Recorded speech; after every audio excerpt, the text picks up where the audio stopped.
Good night and welcome to Mindful Live 370. I'm your co-host, Nathan Springer. This is actually the host right here, Leora Springer. Say hi, Leora. Tell the people hello. Oops. Tell the folks good night. Good night. No good night? All right, people, it is currently the 27th of March in the year 2024. The year is speeding along. The month is nearly done. The third year of the month, and it's nearly to an end already. Imagine that. Imagine that. So, what's your mind full of on this lovely Wednesday night? This middle of the week, this hump day, as some people call it. What are you thinking about? Well, in the news tonight, there are many stories. Was it last night? We spoke about a judge dragging the commissioner of police up and down the courtroom, verbally dragging the commissioner all around the place.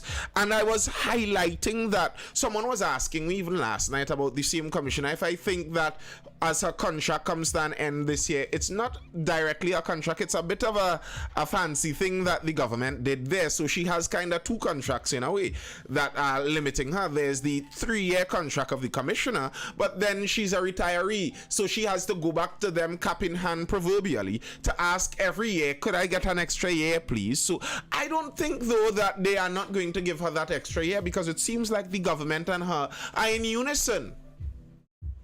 The country, by and large, seems to not have a very high rating of this commissioner.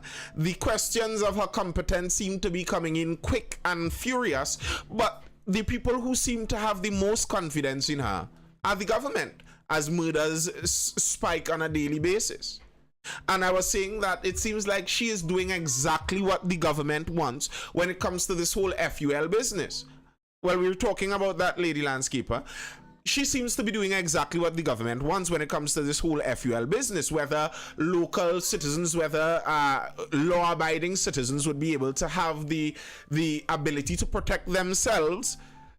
I think that the government wants none of that. The government wants you to suffer there by yourself and beg them for that security that they obviously are incapable of giving you. And the commissioner is executing the government's policy to a T. So of course they would support her. We think that she is there to decrease crime. No, she's not there for that. She's there to listen to what the government tells her to do. And she's listening to what the government tells her to do. So she is doing the job perfectly according to the government. They have no problem with her. Her job is being done fine. She's obeying everything they say to do. Y'all could die. Let's jump into that defense from the Prime Minister. Rowley, judge went overboard in criticisms of Commissioner of Police. The Prime Minister says High Court Judge Frank C. Prasad had gone overboard in his criticism of the professional conduct of Commissioner of Police, Earl Herwood Christopher. He made his personal feelings known in answering a question asked on the evening of March 26th at the latest installment of the Conversations with the Prime Minister Forum in Tunapuna. He also reminded that it was the cabinet and not any member of the judiciary that sets the policy for granting firearm users licenses. On March 25th, C. Prasad wrongly chided Commissioner of Police over a Tobago businessman's 7-year wait for an FUL. Rowley commented, so activist judges who act as though they could make policy and guide public servants on what to do.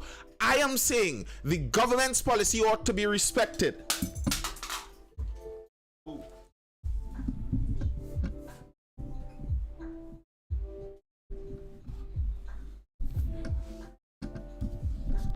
And this is the point I was making to the people who believe that the commissioner is out there on her own. Of course she is not. She is doing what the government wants. She is doing what she is ordered to do, basically. So a businessman has been waiting for 7 years to attempt to acquire a weapon to protect himself. Well, the government policy is shut up and wait. That's what Dr. Rowley is basically trying to reiterate for us here. This isn't the commissioner's policy. This is government policy, and the commissioner is following it to a T. So don't insult the commissioner. It's not her fault.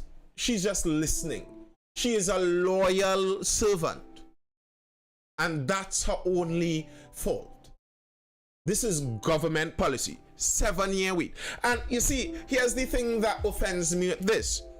The Prime Minister is giving a red herring here. He's trying to mislead people here, making it seem like what the judge spoke about was the policy of granting firearms and whether the government should or shouldn't grant firearms. The judge did not chide the commissioner on whether she should or shouldn't. He chided her on the length of time it took. That's not a judge trying to overstep his bounds and become an activist judge and determine government policy. He's trying to tell the government, do your policy in a timely manner. Okay, it's you are setting the policy, but at least let there be some policy. You can't have it that someone is waiting for 7 years and they have no idea what is supposed to happen here.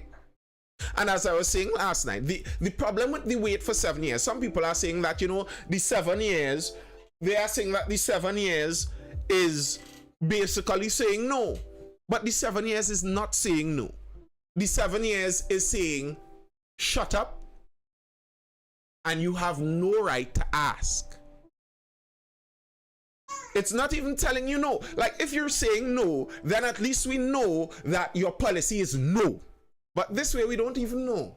It's in limbo. We have no idea what the real policy might be. It's just in limbo here and there. And the Prime Minister making it seem like the judge was attempting to force policy is, I don't think, the pinnacle of honesty. I think it is misleading to supporters to do something like that. Is that just the nature of central governance at this point? Well, our central government for certain. Our central government for certain. And this Prime Minister regularly speaks with tones like this. Like he is the daddy of this country. Everybody have to shut up and listen to what daddy says.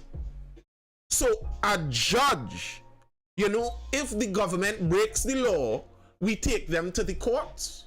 Well, the Prime Minister is vexed that a judge dare lay the law down for his policies. How dare you say that the government policies transgress the law? We are above the law. Didn't you know that, Justice? Judge Frank, didn't you know that the PNM is above the law? How dare you attempt to tell us which policies transgress the law? How dare you? And then just Judge Frank wants to know why they pull his security detail. Well, Your Honor, this is why they pull your security detail, because you do things like this. You do things like this. I mean, by now we could tell that our Prime Minister does not do too well with people outright opposing him. So, I mean, if you are opposing the Prime Minister, and the Prime Minister is basically letting you know that police policy is government's job. Police policy is government's job. And you are opposing the Prime Minister. And then you wonder why your security detail is pulled away. Well, he's letting you know. Police policy is government's job. Who the police guards and provides security is part of their policy. So if a specific judge has his security detail removed, who do we blame for that policy action? And then if the judge wants to know why is he now more at risk and endangered, well, it's government policy. Bureaucracy tends to literally slow things down. You see, Trini Hotep, the problem here is I don't actually believe this is a bureaucratic issue. Like, I don't think the issue with the FUL taking 7 years is a bureaucratic issue where it's just the red tape and the paperwork. I think this is government policy. Dr. Rowley went on, the government has no policy to arm the population, like what Gary Griffith has been doing and advocating in the political arena. He said the government has a different approach. We get firearms into the population in a controlled and serviced way. Listen, this man is a joker. And for people to loyally sit down and support these jokers, it offends me. Government policy is to get firearms into the population into a controlled and serviced way, while machine gun fire penetrates the air on any given night. When one murder a day is an improvement in this country. And these jokers that are in charge of the policy that is doing this is telling us their policy gets firearms into this country in a controlled and serviced way, you know. They have this under control.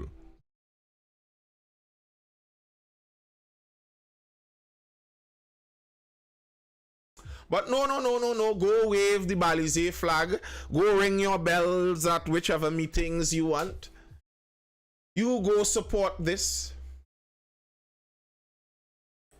The Prime Minister had some other things to say. You know, he's about to leave on vacation soon, so he had quite a few things to clear. Why did it take 2 years to meet families of divers? PM response. Prime Minister Dr. Keith Rowley revealed on Wednesday that the delay in an offer of settlement being made to the family members of the 4 divers who lost their lives in February 2022 tragedy is due to a lack of information on the employment history of the divers. Told there's a perception in the public domain that PARIA is dragging its feet on the issue of settlement, Rowley said, well, I don't agree with that. I explained to them, the family members, the advice that I have. What is holding up an offer of settlement from PARIA's insurance to them is pertinent information about the employment history of the people who are the claimants, which is a normal requirement if you're going to make an insurance claim of this nature. It cannot be said to be PARIA.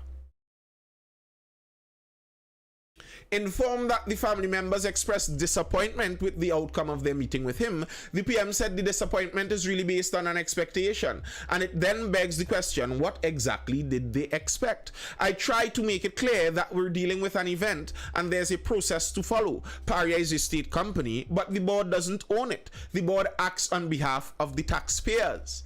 Asking for intervention by the Prime Minister to circumvent the insurance and legitimate liability processes is not going to happen. I said so from this podium. And you know, I find a lot of these things humorous, who they act on behalf of changes depending on what the situation is. White Leather says last night's PM meeting was PR, trying to save face with the property tax debacle. The photo ops continued this morning when he met with the PARIA victim families 2 years later. I don't know if that's positive PR for the Prime Minister. I don't know if meeting with the victims now is going to give positive PR to the Prime Minister. Vibesy says blessings, Nathan, nothing less than 3 mil for each of the families. Whew. How do we get to that sum? I mean, I don't know. I don't know. You see, when we're talking about things like this, you have to bear in mind then that, okay, this sets up a kind of precedent. So anyone who lost their life that may be due to cause of a state company, this is the sum that we should be looking for just about anyone with, is it? And I could understand what the Prime Minister is saying there, that this is an insurance business. And when lawyers are involved, you understand that these things do take time. Most of these companies don't pay out these payouts just out of their own coffers.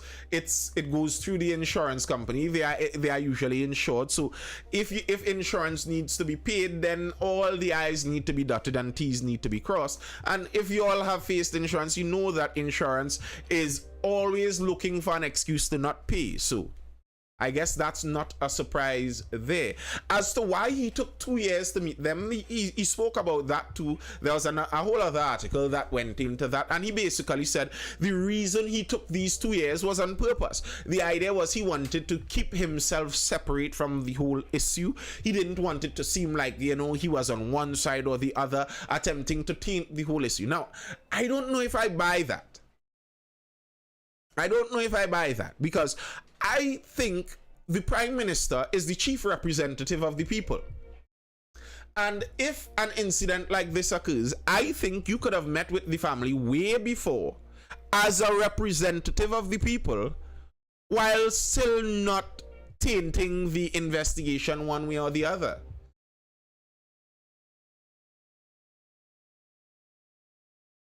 Fact, so they will know accountability next time these companies are negligent to premature deaths.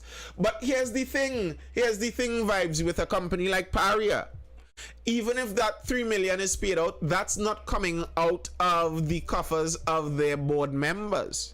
The board members are very likely may not even lose a cent from that. It's not even like they are stakeholders or shareholders where the stock price at the end of the year, when it goes down, they lose some money. They lose nothing.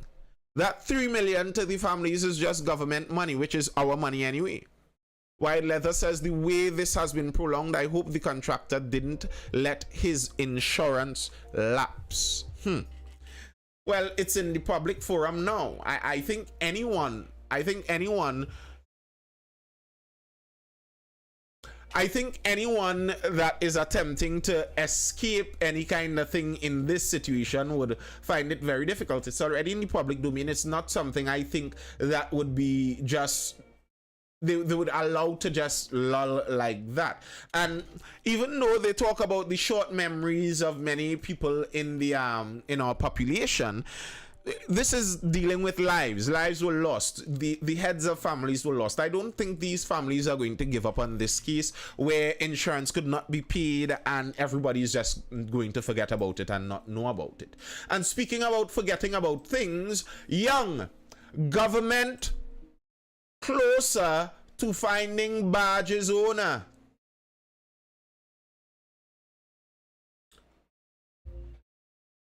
The government is closer to finding the owners of the Gulfstream barge, which caused a massive oil spill when it sank off Cove Estate in Tobago last month. This from the Energy Minister, Stuart Young.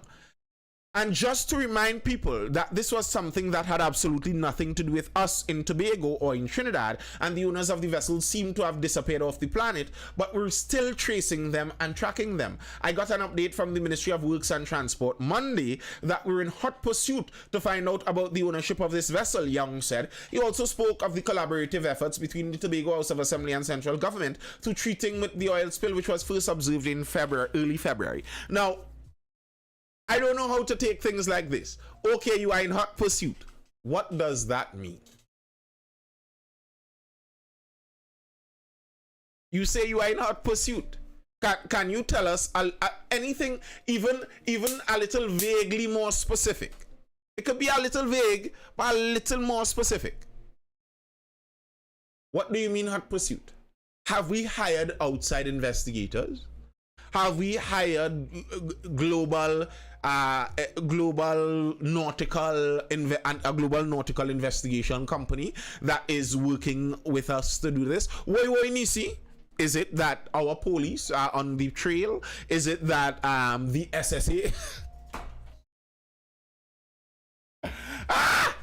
Is it that the SSA currently has their spy network pursuing these ship owners, and they are closing in? The walls are closing in on the ship owners. The SSA is doing their, like, when you say we are in hot pursuit, what do you mean? Like, how is this hot pursuit working?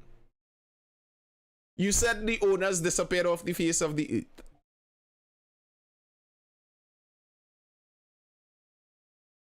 How are we finding them?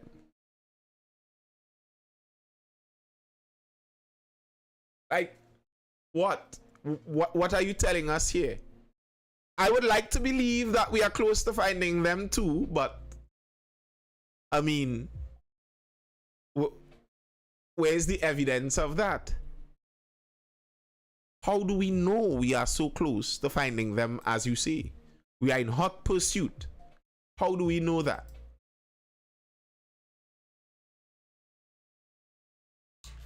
But continuing along the topic of government's duties and what the government is doing, we were speaking about the loss of work for many of WASA employees. We were talking about that last night or night before, where the government has intention to restructure WASA to some extent. And I mean, we heard about WASA's 8 different levels of senior management and the excess ratio of managers and supervisors to regular workers. So we understand that WASA needs this. But we were talking also because the Prime Minister in a previous article, in a previous news article, he spoke about the closure of Petrotrin and saying that that had to be done because it was punishing the country. Basically, the country was losing money with that, and the same thing is being alleged with WASA. And part of the issue with closing Petrotrin was that there was a very strong union in place, which made it hard to get rid of workers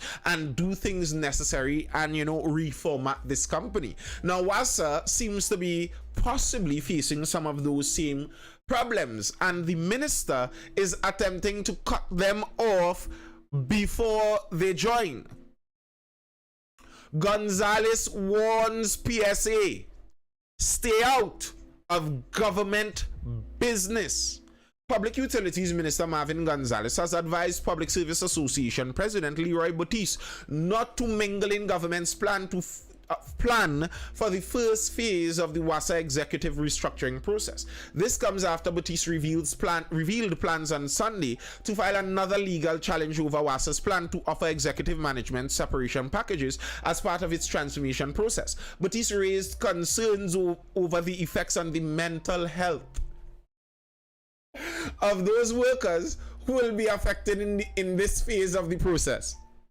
What about the mental health of the citizens of Trinidad and Tobago who keep paying to keep this company open that is paying workers to do nothing? Adriel Robinson says, and Adriel, no offense meant, but this is a kind of silly statement in my opinion. Adriel Robinson asks, why does the government hate unions? All they have to do is be fair to the people.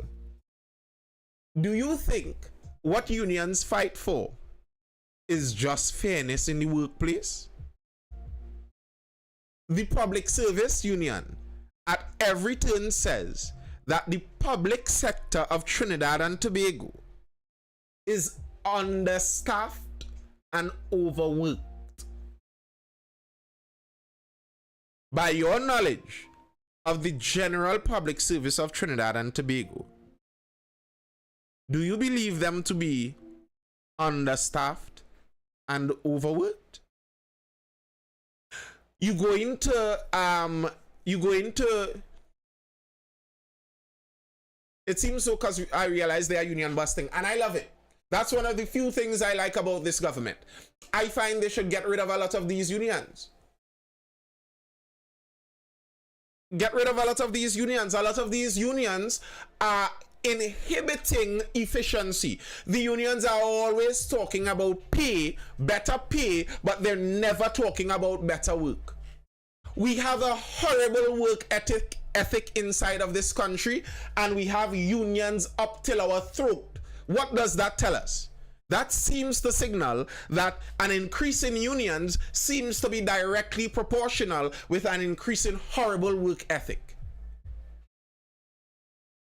You look at the history of some of the unions, even in the US, some of the auto manufacturing work unions, and what they have done is they locked some of the auto manufacturers into impossible conditions to employ people in there. And what do the auto manufacturers then do? They leave, because they can't afford to pay a worker $1 million a year and then make sure his same salary goes into his pension and give him disability and give him insurance for everything and pay for his children's schooling from birth to they can't, it just can't work. And that's the intention of the unions. The unions ratchet it all the way up to the workers' side. And just to keep in mind that most unions are founded in Marxist, socialist, communist economic principles. In other words, they don't understand economics. Because Marxism is economically impossible. It never works. And that's what these unions are aiming at many of the times. So I don't have a problem necessarily with union busting. I think many of these unions work against the betterment of the country in general. That's honestly my view. I don't want a union attempting to lock us in to paying WASA workers and managers continually in perpetuity for an inefficient system. Why would we want that? Get rid of child labor laws and OSHA regs too, right, Nathan, such as the libertarian way? Yes, it is. I think we should. For the most part, I think we should. I do think that children should work more. I think the idea that someone should do nothing of value to society but go to school, be institutionalized from birth till 24, and then we release them hoping that they could be useful at that age, and we're surprised that all the university graduates are incompetent and useless. Of course, they're supposed to be doing something useful from at least 14.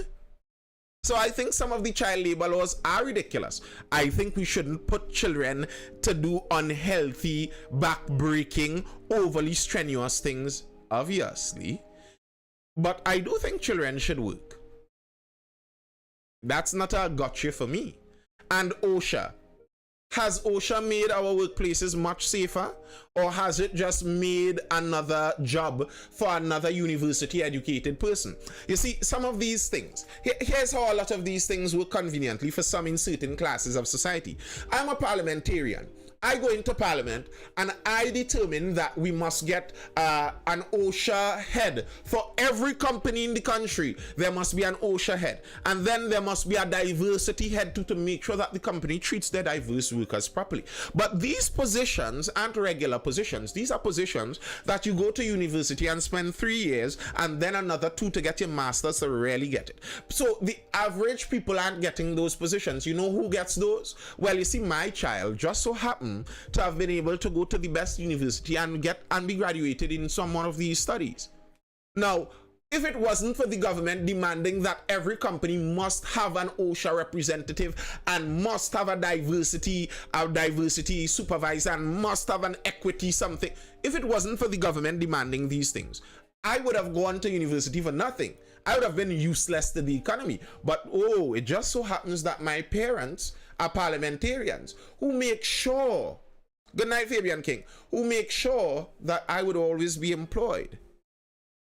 And they make sure that my job is a high-paying one. You see, our sector makes money off of breaking rock X into rock Y and Z. We have workers who break rock X into rock Y and Z.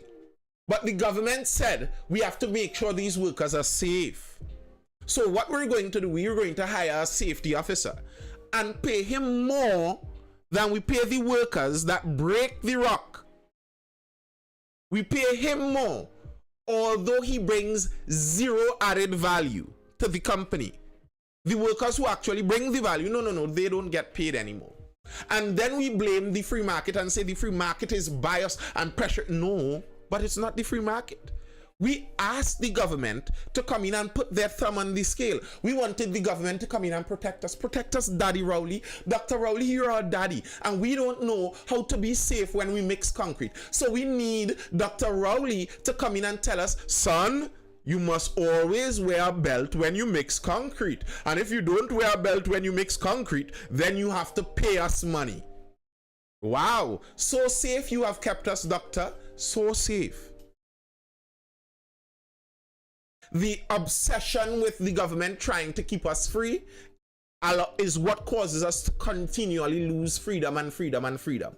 We have an OSHA Act and still the divers drowned. So what? What was the OSHA Act for? The divers still drowned.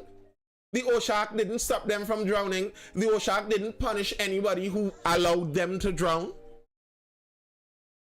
But you know what the OSHAC might do? The OSHAC might make it that a small construction company who isn't able to pay the overheads to qualify under this act, that company can't get it. That company can't get it. But the company that can afford those overheads can. So that's what the act actually did. It didn't actually protect anybody. Ali says management and HR appraisal systems are the ones that create these workers of non-performance. I don't believe that. I don't believe that one bit. I think workers of non-performance are almost always a creation of the state.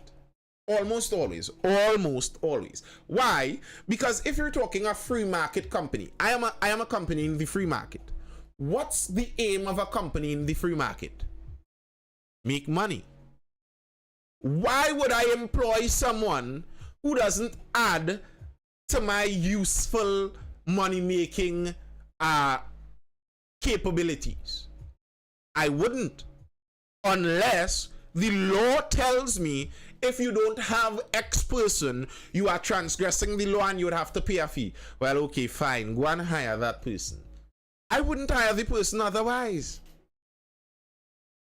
So it's nearly always a creation of the state. And by begging the state to protect us more and protect us more and protect us more, we lose more and more freedoms. Like the Chinese citizens are the most protected citizens in the world. Probably second to the North Koreans. Oh, they are so protected. Their government takes care of everything for them. Well, as for me, I'd rather be unprotected by my government. Me personally, I would rather see about my own protection. Like Dr. Rowley was saying earlier that he doesn't want the citizens to have guns because we would protect you all. Well, I don't think you're very good at that protecting business, Dr. Rowley. No offense directly meant. No offense directly meant to you, but we have been observing your capabilities on the whole protection front, and you're not very capable of doing it. So I would prefer to protect myself. But here again is an example where we see it. The government says, no, don't protect yourself. We will protect you. So in order for the government to protect us, what must happen? We must lose our freedoms. We mustn't be free to protect ourselves. We mustn't be free to protect ourselves because the government must protect us. So by getting that security, we lost this freedom. Who was it? Someone of those American founding fathers, I believe, had a quote where he said, those who sacrifice freedom for a little security will inevitably lose both. And they would deserve it. Bear that in mind.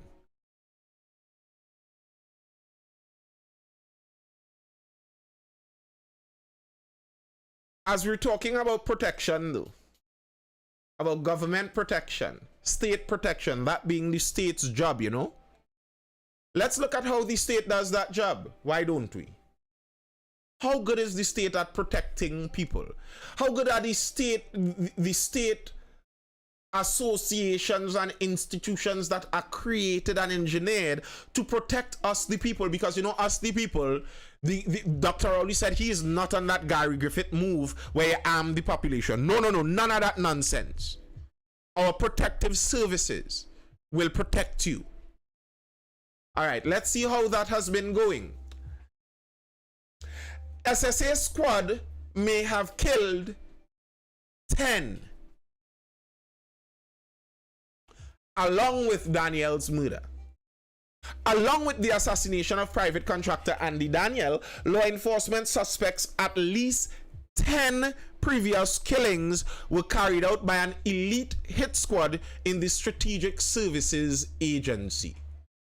The Express understands that a significant part of a special branch report that Prime Minister Dr. Keith Rowley has received detail the operations of SSA's Special Operations Group, which has gone by other titles in the past according to intelligence officials. Additionally, information regarding possible national security breaches was also included in this report, which ultimately led to the director being sent on leave.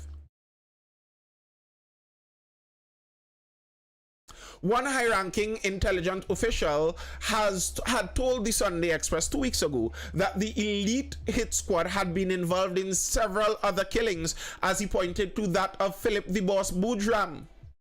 Boudram, Malik Paul and Gerard Thorrington were shot and killed by police in Esperanza and Couva in September 2022. Trail of blood, but the trail of bloody bodies did not start there. Intelligence sources say they received credible information that the elite squad, which also works for hire,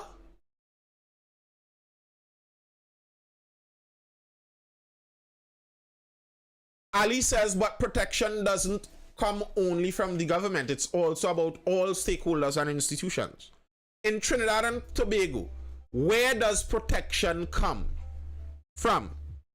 You said it doesn't come only from the government. Who else does it come from other than the government in Trinidad and Tobago?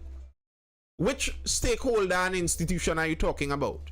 Because the stakeholders and institutions involved are all government stakeholders and government institutions. Which stakeholder is outside of the government? Which institution involved in protecting us is outside of the government?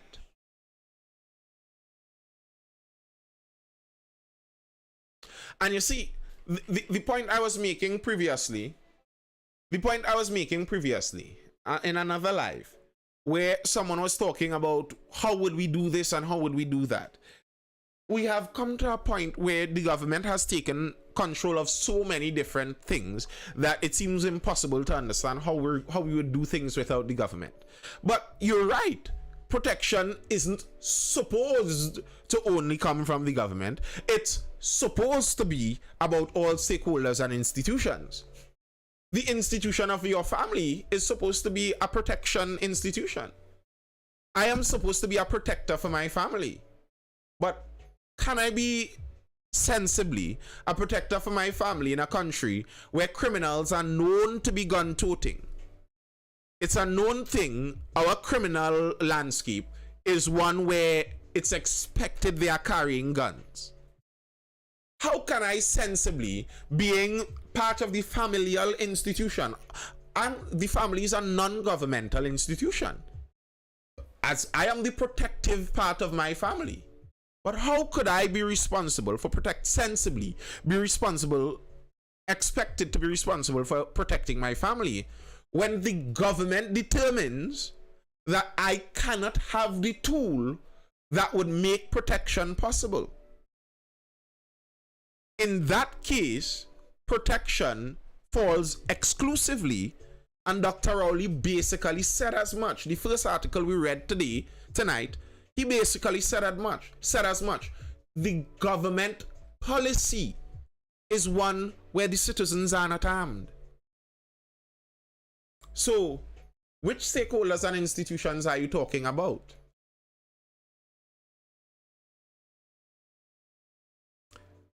It was reported that the elite squad did shots and hits for hire.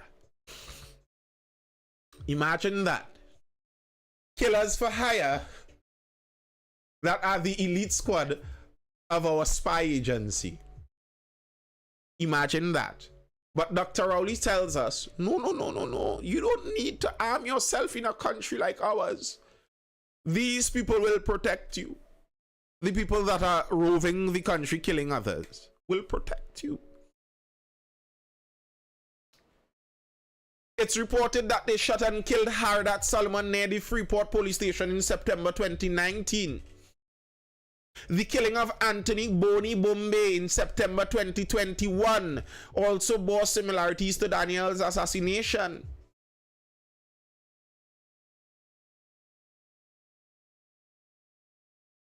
Intelligence sources say other killings on their radar include the shooting deaths of Enrique SpongeBob King and Enrique Gill in June 2022, as well as the shooting death of murder suspect Roger Mutu in February 2023. Apparently the squad was busy. Hines claims he's unaware of any spy unit in TTPS. National Security Minister Fitzgerald Hines claims he's unaware of the existence of a research and analytical unit within the TTPS, equipped with specific tools for monitoring and listening in on private conversations. Hines was responding to queries by UNC Senator Jayanti Lakshmidyal Ramdyal in the Senate yesterday. She had asked him if he could corroborate a TNT Guardian report yesterday, which claimed this specific intelligence gathering unit under the TTPS Special Branch was capable of intercepting private communications. Hines said under the Interception of Communication Act, there are 3 offices or entities that are permitted under the law to do interceptions: the Commissioner of Police, the Chief of Defense Staff, and the SSA. Lakshmidyal inquired more about the RAU and whether it was equipped with specialized surveillance equipment. Hines said, "I am not aware of that." Hines doesn't know. He doesn't know. He doesn't know if there's an elite spy squad inside of the TTPS. He doesn't know that. He doesn't know. And I might believe him, because I would think he didn't know that there was an elite hit squad inside of the SSA, murdering people all around the country for years, reportedly. So I'm not surprised that he doesn't know. There seems to be a lot that he doesn't know about the goings on of his ministry. That seems to be a common thread. He didn't know. I believe you, sir. I believe you. I believe you.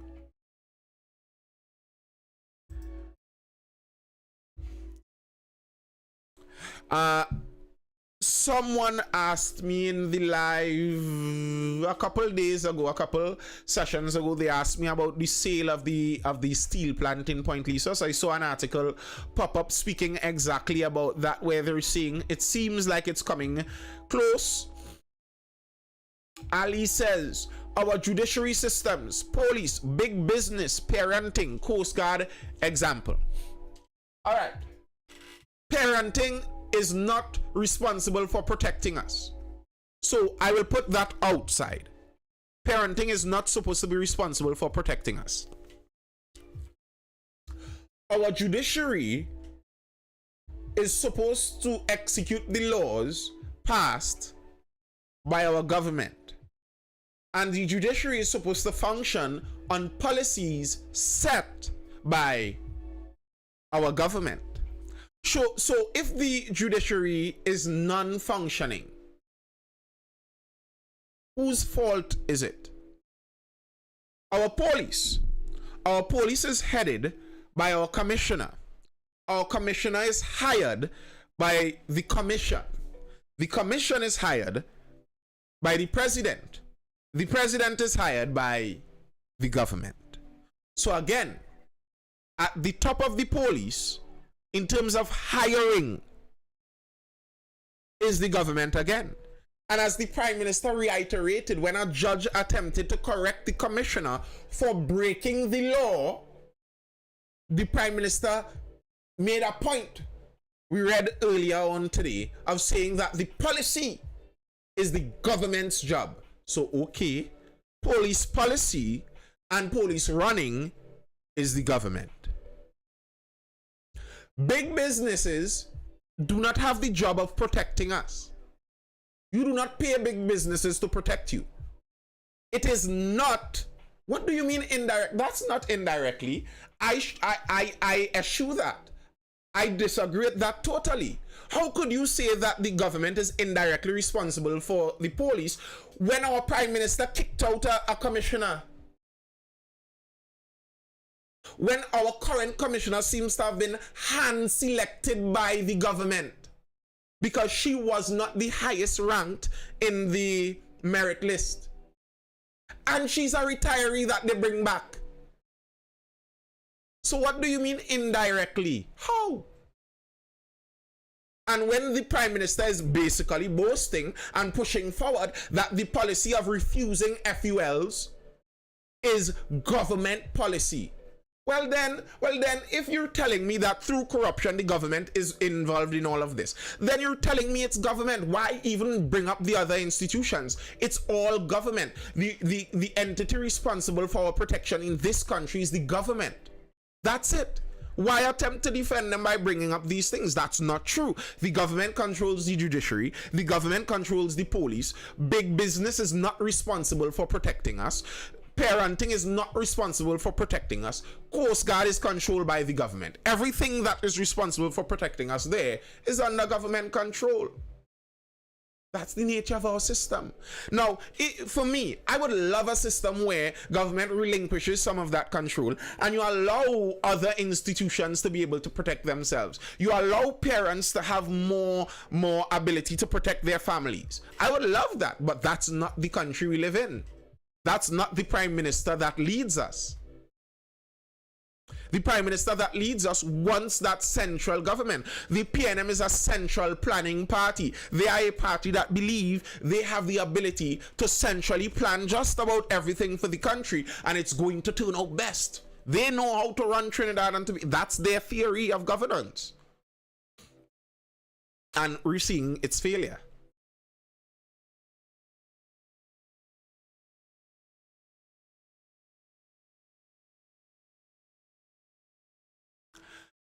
But on the Point Lisa steel mill, sale of Point Lisa steel mill close to finish.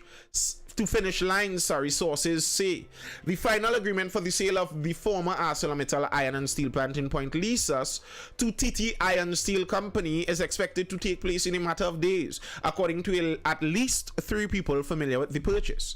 The sale is close to being finalized after the company received an interruptible supply agreement for natural gas from the NGC, along with a company valuation, according to the sources. The last stage is the valuation by the auditors to ensure that we are paying the proper stamp duties, and then we will be making we will make the funds available and start work on the plant, a source told Express Business.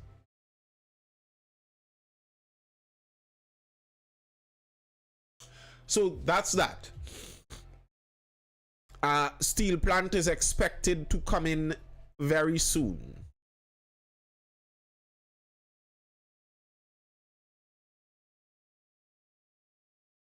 We'll see how that all goes. Dan says the government has no say in what the Commissioner of Police decides in respect to the FULs.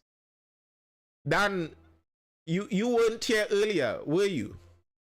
The Prime Minister, going back to the Newsday article, the Prime Minister says High Court Judge Frank Sipasad had gone overboard in his criticism of the professional conduct of the Commissioner of Police. He also reminded that it was the Cabinet and not any member of the judiciary that sets the policy for granting firearm users licenses. So Dan, you are wrong. And I don't understand why you would believe that when the Prime Minister himself said otherwise. Like, where did you get that from, that the government has no say? Where did you learn that? Because as I said, the Prime Minister himself said otherwise. So, are you saying he's a liar? Are you saying our Prime Minister is lying?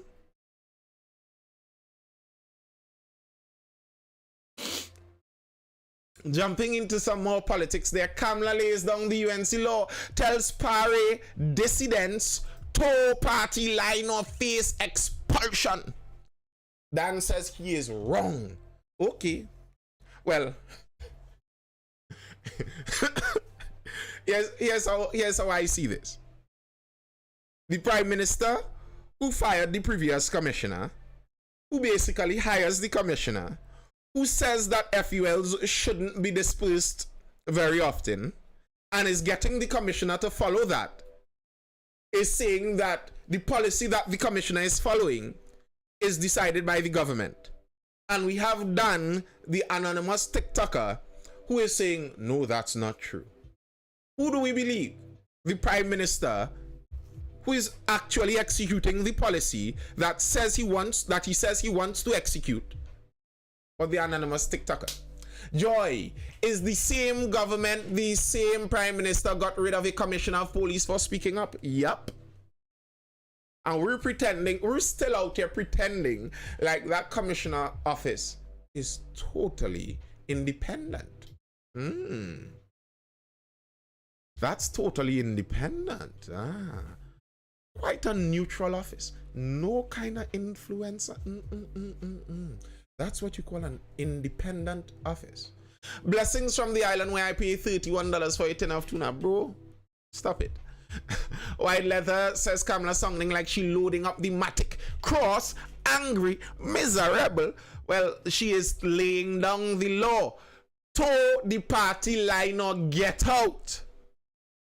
Opposition leader Kamala Prasad-Visesa is threatening Mayor MP Rushton Parry with expulsion from the party if he begins to vote against the party line in Parliament. In an exclusive interview with the Guardian media yesterday, Prasad-Visesa spoke frankly about the latest internal discord after Parry on a public platform last Friday. Issued a call for the UNC executive to respect the voice of its members and call the party's internal elections, which he said are due in June. Now, this here, people, this here,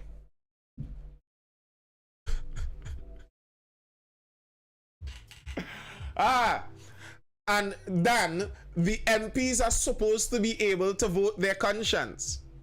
The MPs are supposed to be able to vote their conscience. You say the commissioner's office is supposed to be independent, but the MPs are supposed to vote their conscience. But here we have the opposition. You say the PM acts like a dictator, but we're looking at the opposition doing something along the very same line. The same line. Yes, the MP is supposed to be able to speak his conscience. The citizens of Mearu elected him as their member of parliament. He's supposed to go there and speak on their behalf. Why would you threaten him with expulsion for voting his conscience?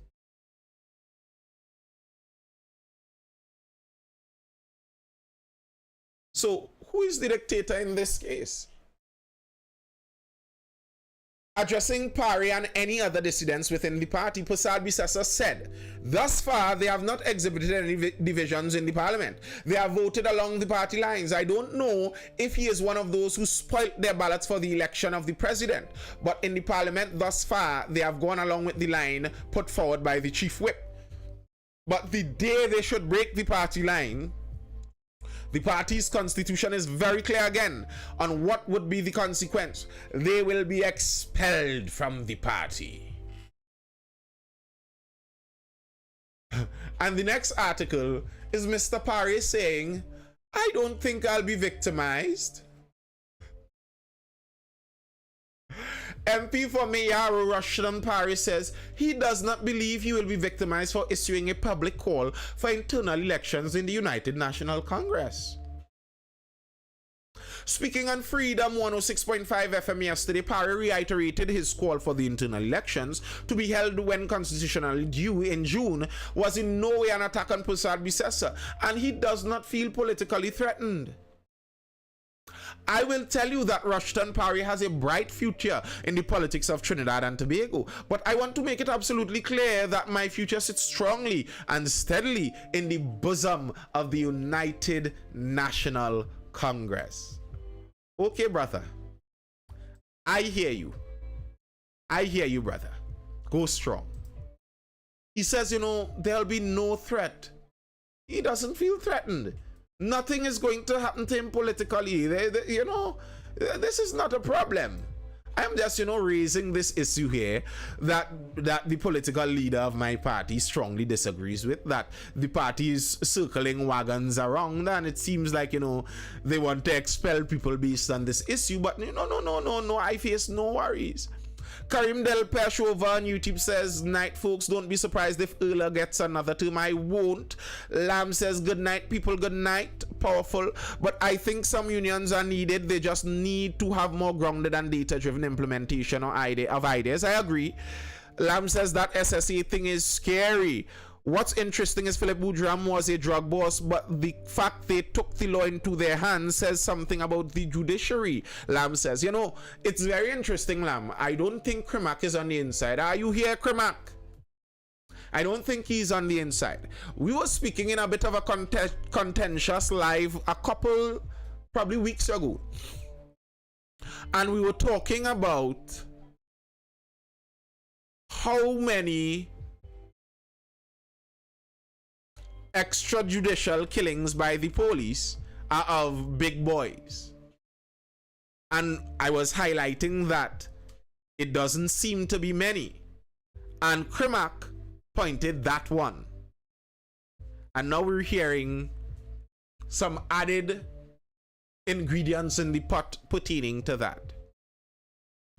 Lam says they can't keep these criminals in jail. Meritless but not merit-based is crazy, especially for responsibility as big as commissioner. I agree, Lam. I agree.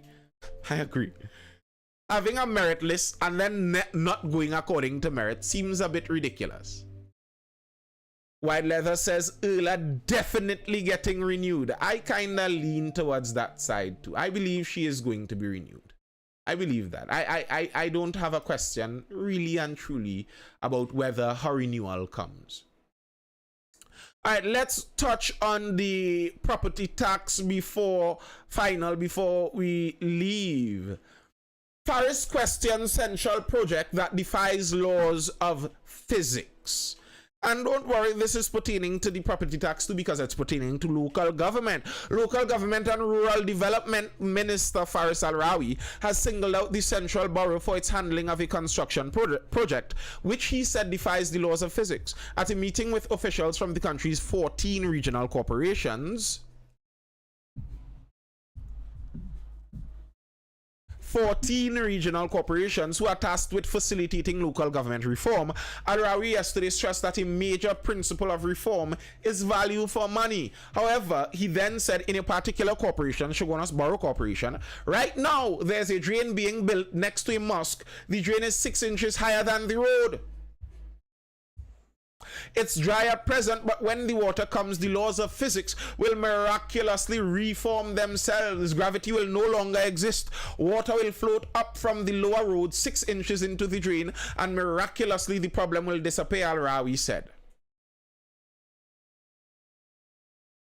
But Lyndon, the amount of years to finish law school doesn't say that the man doesn't understand physics. Either way, it doesn't take a physicist to understand a drain 6 inches higher than the road is not going to function as designed. And listen, this isn't a strange thing. I have seen drains. I don't know how many of you look at the construction projects we do around the country, but I have seen drainage like that. I have seen drains where they start on the deepest end of the drain. Okay, so the drain is supposed to have a gradient. Water flows downhill. So the drain is supposed to have even the slight, actually even a flat drain. If you could get a drain perfectly flat, the water would flow. But if you start a drain on the lowest end of the drain, and you start the drain 2 inches lower than the road, you understand that you have 2 inches to play with when you're working your way up to the highest end of the drain. And that's not enough to give a good gradient. And we see things like this all around the country. That's a regular happening. And he was speaking about that directly directly pertaining to local government reform, where the idea is to allow local government corporations to have still less wasteful because than the national government projects, because national government gives us Pan Trinbago headquarters in Trin City. National government projects gives us the Twin Towers that they're now trying to finish in Edinburgh. National government wastage gives us the DPP office that we were paying for years that wasn't being used. It gives us rental of this same minister's building, although the building was not being fully utilized. So if you tell me, would I rather you give neighbor Harry, you give neighbor Harry a contract, and neighbor Harry not too good on the engineering business, and he build a bad drain. We go and have to dig up that drain and build it over. If you're telling me I have a choice between giving neighbor Harry a contract that he messes up with my money versus giving central government to pay rental in nothing buildings and build vanity projects, I rather neighbor Harry fix up.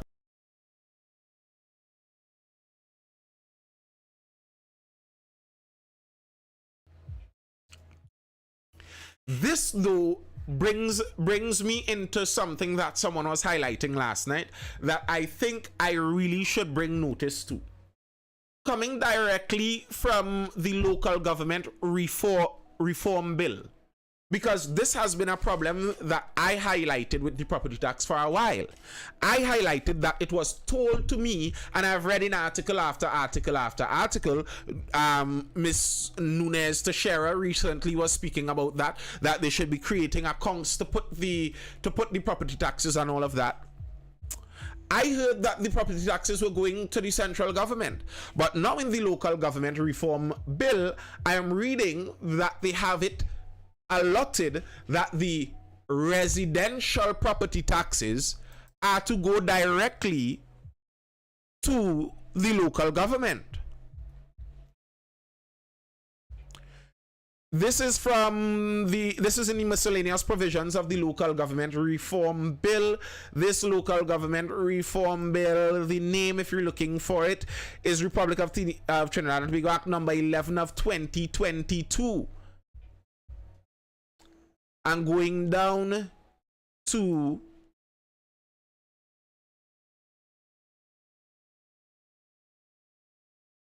part 5. 76 in this part. Act means yada yada yada. Tax acts means the Property Tax Act 2009. Taxes means taxes on assessed land liable to be paid under the act. Residential land means vacant or unoccupied land with, well, yada yada yada, going to explaining all of that. The Board of Inland Revenue shall forward to each municipal corporation the names, addresses, and assessed taxes of all taxpayers for residential land within the respective municipalities for the purpose of collection of the property taxes under Section 78. Where information is forwarded to a municipal corporation, they are to treat the information with confidentiality. A municipal corporation shall be responsible for the collection of property taxes in relation to residential land within its municipality. Where a municipal corporation collects property taxes on residential land in its municipality, it shall retain such taxes in its corporation fund established under Section 109. A municipal corporation shall keep accounts for all property taxes on residential taxes in its municipality collected under Section 77, and all taxpayers in its municipality who fail to pay the assessed taxes required to be paid in any assessed period. So, according to the local government reform bill, the law, the residential property taxes are to be collected by the local municipalities. Now, the only thing that makes me question anything here, wondering if anything might have a little difference, good night to Bal Bumpat, is their reference to the act, meaning the Property Tax Act of 2009. Because I am not 100% certain if it's the act of 2009 we would be paying based on. So that's the only thing to be cleared up. Adriel Robinson says, Lord, no self-money gone. I don't actually believe that. I believe personally, because this is something I wanted. I want the property taxes to go to the local municipalities. I don't want the central government to collect my property taxes. I don't want that. I want my local government to have it, so that the promise they make for it,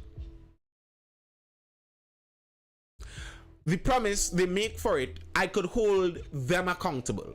Jared Joseph says, so if we don't pay, will they be able to take our property? I am not 100% certain the avenues for enforcement. I don't know. That's going to be the interesting part. As I keep saying, this all, to me, a lot of this whole property tax business hinges on the enforcement. Because if the majority of people don't pay, then what?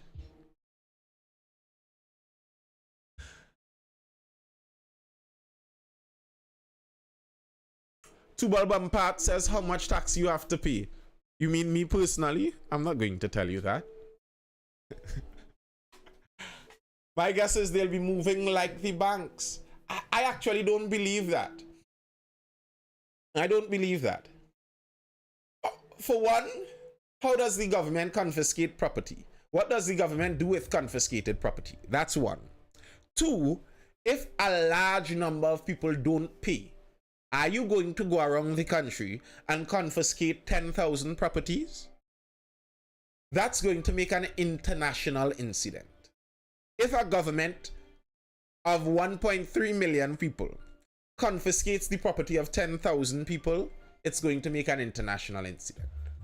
And then if a lot of people don't pay it and you only punish one person, then that's going to be selective enforcement, which is going to create problems of its own. So enforcement, I think, is the major problem the government is going to run up in with this. What are they going to do? If you cannot convince the people to pay the taxes, then what?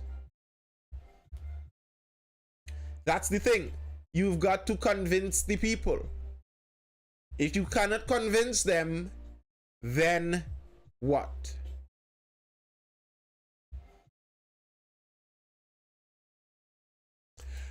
Imbert. Property tax exposes unjust enrichment. And you see statements like this. They will enforce it via other means. Statements like this from Mr. Imbert shows me the disconnect these people have with the general population. They keep pointing out why people don't want to pay the taxes. And all the reasons they say are always bad faith reasons.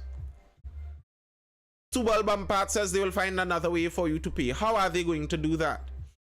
Finance Minister Colin Booth says much of the pushback against the property tax comes from people trying to hide their acts of unjust enrichment. He was speaking on March 26th at a session of the Conversations with the Prime Minister. He said he was wondering about the rejection of the property tax, as the sums payable would typically be about $400 a year. It can't be the property tax. That can't be the reason for all this bacchanal. It has to be something else. Imbert said certain people cannot explain their wealth, such as employees in modest jobs, but who own 10 or 20 houses. You see, to me, if the government would just come off of the arrogant high horse and address the people sensibly, you may actually be able to convince more people. Mr. Imbert just admitted previously that he believes his property is overvalued and he has to pay $9,000 taxes per year. $9,000 is not $400. And the property tax is not based on someone's employment. They are not taxing you based on your income. So for him to say something such as employees in modest jobs that own 20 or 10 houses is irrelevant to the taxes, because that's not what the tax is based on. I could own property without having worked a million jobs.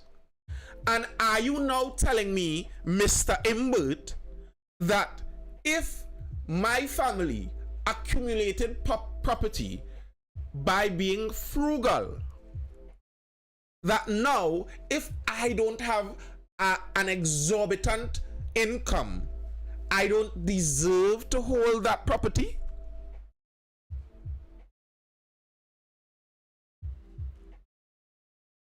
That's what it sounds like.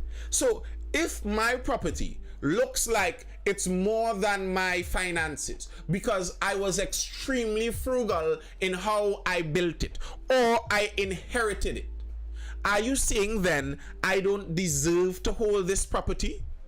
If I cannot afford to pay the rental value taxes on my property, then I don't deserve to live in a good house? Because that's the suggestion. If my income is too low to pay the government's tax, I don't deserve to live in a nice house.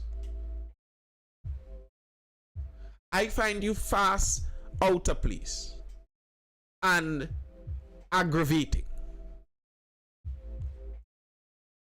How dare you? There are people who worked tirelessly for decades to pass on a piece of property to their family members. And okay, the property now could look, oh, that's exorbitant. And the family member works as a cashier. Because people worked for decades to build this. Are you saying now, if the cashier salary cannot pay the taxes, they don't deserve their property? Are we serious? Is this the tone and tenor we're listening to from our elected officials? Independent Senator, government must listen to the people. Independent Senator Hazel Thomas IE says government must listen to the views and concerns of the general population surrounding the property tax. Regarding the deferral of the tax to the old and infirmed, she reckoned this was merely kicking the can down the road. A deferral lasts 2 years, but then must be sought again, she said. Thompson IE asked aloud, if some miracle was expected within the 2 years, such that a disabled person would suddenly get well and be able to work and pay the tax. She said if a 60-year-old was unable to pay the tax but lived another 40 years, his beneficiary would face a huge burden upon inheriting the property in question. And here's what's going to happen with that huge burden. Here's what's going to happen. You'd have to sell it. And then, who accumulates the property? Where do the properties accumulate when you do things like that?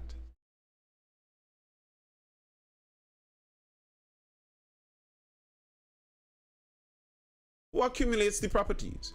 And I find it ridiculous when people talk about US and US law, US taxes, when we don't have a United States system. If you want to tax me like that, well then give me the freedoms that they enjoy. Even the pensioners, some of them are not getting that money from the pension. Of course they aren't. But they say there's a deferral. So you defer it for the pensioner. And when the pensioner's son inherits the property, bam, all of the back taxes hit you. Good luck with that.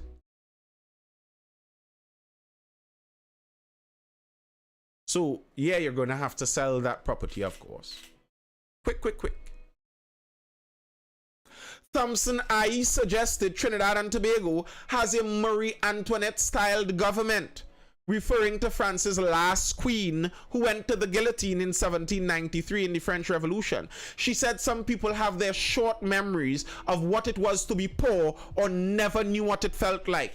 And I am 100% with Thompson IE here, because Mr. Imbert sounds very much like this. Mr. Imbert sounds like someone who doesn't have an idea what it's like to even question how much your grocery bill is. He doesn't even wonder about those things. That's the person he sounds like. The only people worried about property taxes are those who are going to be worried about the government knowing about their unfair wealth, their unjust wealth, all your crooks. This is what Mr. Mbut is basically saying. All your crooks who do crime to get nice house. That's why you're all worried about the property taxes. Really, Doctor? Really, Mr. Mbut? That's the direction you're going?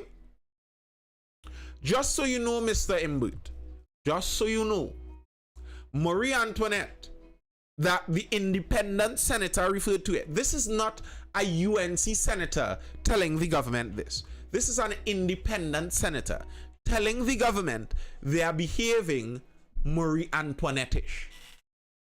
Okay. The end of that royal family was the country became so bitter towards them, they murdered them all.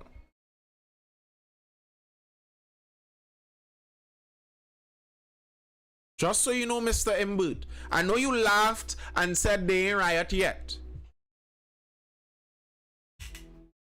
Nisi says, suppose I built my house from OnlyFans. Oh, bacchanal. There are many cases of different things. Suppose you built your house when you were gainfully employed doing something else, and now you left that employment and you are retired in your home looking to just relax. So you're going to force me to have to stay at a certain level of employment, or I don't deserve my nice house. Only rich people deserve nice things. I thought once I was able to acquire the nice things, it's mine. But no. Even if you are able to acquire it, unless you are able to pay daily every month to prove you are a certain wealth, you don't deserve to keep it. Thanks for letting me know your views of us, Mr. Mbut. I'll make sure not to forget it. All right, people. Shiloh Savage, careful with that, sir. Careful with that. Because bear in mind, France didn't turn out really better after they murdered them all. That's not a recommendation for a good outcome for your country. Your country doesn't turn out well with that. But I mean, it doesn't work out well for the leaders either. Nobody gets a good deal out of that. Wide Leather says everything for him is explain your wealth, changing the currency, FATCA and KYC laws, local government reform, property tax assessing. Well, he is the finance minister.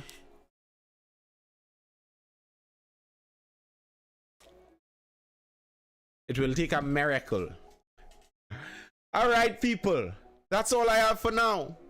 If there are no further questions or comments on the inside, I'll look to head out. Lam says we live in a society where you can't live, you have to thrive.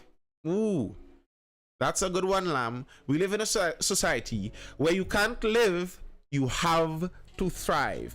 And you know, that's like the American society to some extent, at least the American society in cities.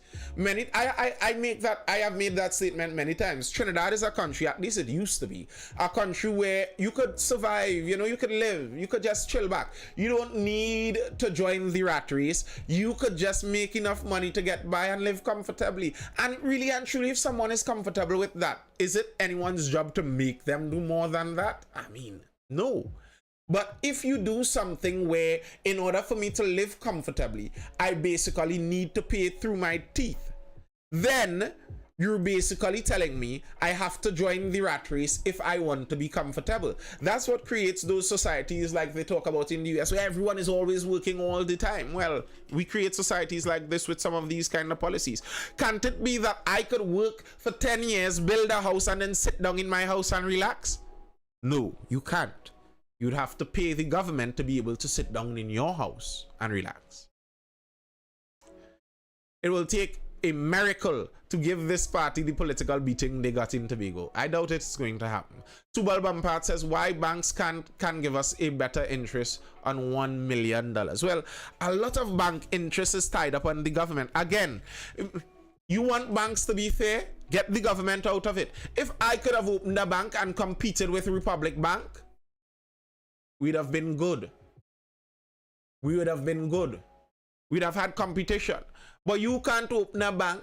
I remember there was once upon a time where banks used to attempt to get customers by promising them that you'll get some money by saving your money with them. Now, no bank needs to offer you an increase on your savings. Every bank takes your money and you still have to put your money in there because the government made laws making it that you have to put your money in there, and no other banks could open and compete with these banks. So they lock you into an uncompetitive system, so the banks don't need to compete, so they abuse you. Again, as I keep pointing out, this is not really a banking problem. It's a government problem. The banks are working on the incentives given to them by the government. What do you think about a flat tax for everyone? I agree with it, actually.